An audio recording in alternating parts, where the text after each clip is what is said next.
Thank you. Pablo Alvarado and his son Arnoldo will be serving punishments that their own attorneys believe to be unjust.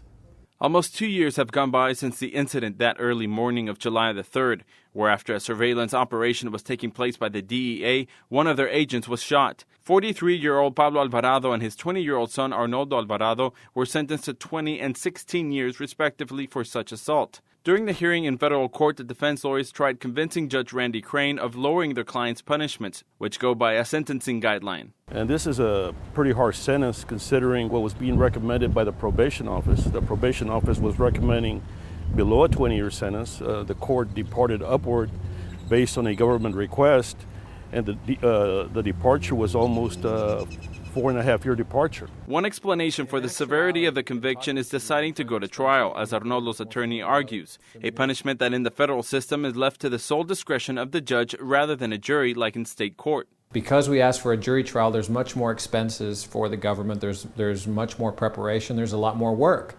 The only question we had was whether or not the shooting was justified. The court made a determination that the jury was never going to be instructed on that, and that the evidence didn't support a jury instruction, and so he didn't allow the jury to even consider it. According to the accounts discussed in court, a group of alleged drug traffickers doing counter-surveillance to rip off a load of drugs called Pablo around 3 a.m. to inform him about a suspicious vehicle parked at his family's property. That's when he decided to wake up his 2 children, who grabbed their weapons and jumped in the car.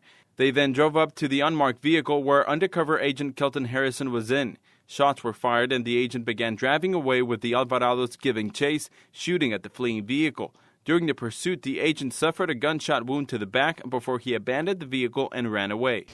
Marcus Alvarado, the younger brother who is now 18 years old, is still fighting charges in state court, while his father and older brother were found guilty in March of aggravated assault of a federal agent and the use of a firearm during a crime of violence. Both Alvarados apologized for their actions and regret the incident.